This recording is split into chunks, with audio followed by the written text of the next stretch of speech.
Aujourd'hui, on est bombardé d'infos sur les IA génératives. Mais pour vraiment piger ce qui se passe, il faut faire un petit retour en arrière. On va parler des pionniers, de ces machines qui, bien avant tout ce bruit, ont complètement redéfini ce qu'on pensait être l'intelligence. Alors, c'est vrai, on a l'impression que toute cette révolution IA est sortie d'un chapeau, comme ça, d'un coup. Mais en fait, pas du tout. La vérité, c'est que ça fait des décennies que le terrain se prépare. Et les leçons qu'on a apprises de ces premières machines, eh bien, elles sont peut-être plus importantes que jamais aujourd'hui. Alors, pour y voir clair, on va se concentrer sur 3 moments, 3 noms, qui sont vraiment l'épine dorsale de toute cette histoire. D'abord Deep Blue en 97, ensuite Watson en 2011 et enfin AlphaGo en 2017. Chacun, vous allez voir, représente un saut, un véritable bond en avant dans notre compréhension de l'IA. Allez, c'est parti, on commence avec le premier acte, Deep Blue. Et là, le défi, c'était pas n'importe quoi. C'était de s'attaquer au jeu qui, à l'époque, était vu comme le summum de l'intelligence humaine. Et ce jeu, bien sûr, c'était les échecs. Mais attention, pas juste un jeu de plateau, non, non. C'était vraiment le symbole, l'archétype de l'intelligence stratégique. Un domaine où tout le monde pensait que la machine ne pourrait jamais, jamais rivaliser avec l'intuition, la créativité d'un grand maître humain. Et cet affrontement, il est devenu mythique. En 96, première manche, Garry Kasparov, le maître incontesté, l'emporte. Mais un an plus tard, en 1997, IBM revient avec une version boostée de Deep Blue. Et là, c'est la revanche. Pour la toute première fois de l'histoire, une machine bat le champion du monde en titre. L'onde de choc est mondiale. C'est un truc de fou. La question c'est comment ? Comment est-ce que cette machine a pu gagner ? Et c'est là que ça devient vraiment intéressant. D'un côté, on a Kasparov, avec son intuition, son expérience, sa créativité. De l'autre, Deep Blue. Et lui, son truc, c'est la force brute. Le calcul à l'état pur. On parle de millions de coups possibles analysés chaque seconde. En fait, il ne pensait pas au sens où on l'entend, il calculait, tout simplement, mais à une vitesse inhumaine. Et la leçon à retenir de tout ça, elle est énorme. Deep Blue nous a montré que l'intelligence, finalement, ce n'est pas une sorte de substance mystique ou magique. Non, c'est avant tout une performance. Quelque chose qu'on peut mesurer, dans un contexte donné. Pas besoin d'avoir une conscience pour être incroyablement performant. Bon, voilà pour la force brute. Maintenant, on passe à l'étape d'après. Après la logique froide et pure des échecs, l'IA va s'attaquer à un problème beaucoup plus complexe et désordonné, le langage humain. Et pour ça, on va parler de Watson. Et le nouveau terrain de jeu, c'est l'émission télé Jeopardy. Alors pourquoi Jeopardy ? Parce que c'est un jeu qui est bourré d'ambiguïté, de références culturelles, de jeux de mots, de double sens, bref, tout ce qui fait la richesse et la complexité de nos langues. Pour une machine qui ne jure que par la logique, c'est un vrai cauchemar. Le langage humain, c'est tout sauf carré.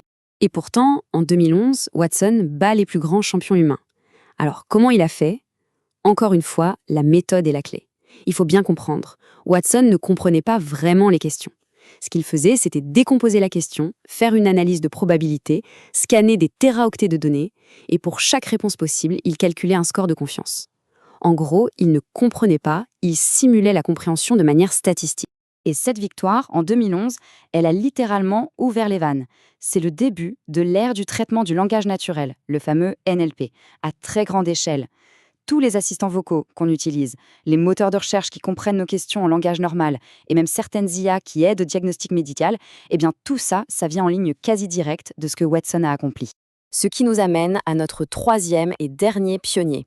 Et là, attention, on arrive peut-être au choc le plus profond de tous. On va parler d'AlphaGo et de l'idée d'une machine qui devient créative. Ici, le défi, c'était le jeu de Go. Et pendant des années, on a pensé que c'était la forteresse imprenable pour une IA. Pourquoi ? Parce que le nombre de combinaisons possibles au Go dépasse le nombre d'atomes dans l'univers. C'est juste vertigineux. La force brute à la Deep Blue, ça ne servait à rien. Le Go, c'est un jeu d'intuition, de ressenti, c'est presque un art. Et pourtant, AlphaGo a battu Lee Sedol, sans doute le meilleur joueur de sa génération.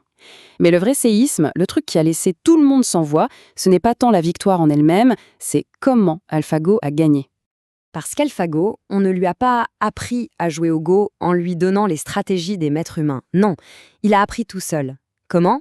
Grâce au deep learning. En gros, il a joué des millions et des millions de parties contre lui-même en s'améliorant un tout petit peu à chaque fois. C'est ce qu'on appelle l'apprentissage par renforcement. Et le résultat, c'est qu'en quelques mois, il a dépassé 2500 ans de stratégie et de sagesse humaine accumulée. Et ça, c'est le changement de paradigme. C'est le moment décisif. AlphaGo n'était plus juste un miroir de notre savoir, une machine qui régurgitait ce qu'on lui avait appris. Il est devenu un moteur de découverte. Il a inventé des coups, des stratégies que personne n'avait jamais vues. Des coups que les experts ont d'abord qualifiés d'erreurs de débutants, avant de comprendre, quelques coups plus tard, qu'ils étaient absolument géniaux. L'IA n'était plus en train d'imiter, elle innovait.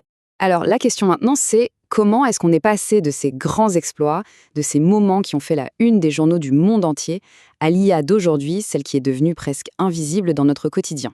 Eh bien, le lien est en fait très direct. Deep Blue a prouvé que la performance pure pouvait surpasser l'intuition, un principe qu'on retrouve partout aujourd'hui dans l'optimisation industrielle. Watson nous a montré comment traiter le langage comme une suite de probabilités. C'est le moteur de tous nos chatbots. Et AlphaGo a fait de l'IA un outil de découverte, ce qui accélère aujourd'hui la recherche scientifique, que ce soit en médecine ou en sciences des matériaux. En résumé, on est passé de grands chocs culturels, de moments spectaculaires homme contre machine, à une sorte d'infrastructure invisible. Une couche logicielle qui est partout, qui façonne nos vies de tous les jours, qui optimise l'économie mondiale et qui filtre l'information qu'on voit sur nos écrans. Et forcément, cette évolution ultra rapide, ça nous force à nous poser de toutes nouvelles questions. Des questions qui sont devenues beaucoup plus urgentes que celles qu'on se posait avant. La grande question un peu philosophique, presque de science-fiction, est-ce que les machines peuvent penser? Eh bien aujourd'hui, elle est presque dépassée. Honnêtement, face à la performance de ces systèmes, la question n'est plus vraiment là. Non, les vraies questions sont bien plus concrètes, bien plus pratiques. Par exemple, jusqu'où est-on prêt à déléguer nos décisions? Des décisions importantes, en médecine, en justice, en finance. Deuxième question, tout aussi cruciale. Qui contrôle ces modèles? Qui est aux commandes de ces technologies qui ont une influence de plus en plus grande sur le fonctionnement de nos sociétés? Et enfin, peut-être la question la plus importante de toutes, comment on s'assure que l'IA soit utilisée comme un amplificateur de nos propres capacités? Un outil qui nous rend meilleurs, plutôt que comme un simple substitut qui finit par nous remplacer. Et tout ça, ça nous amène à une pensée pour conclure. Peut-être que la vraie intelligence, aujourd'hui, elle n'est plus vraiment dans la machine elle-même, mais plutôt dans notre capacité, à nous, de savoir comment l'utiliser, comment s'en servir sans nous perdre, sans nous dissoudre dedans. C'est peut-être ça le vrai défi.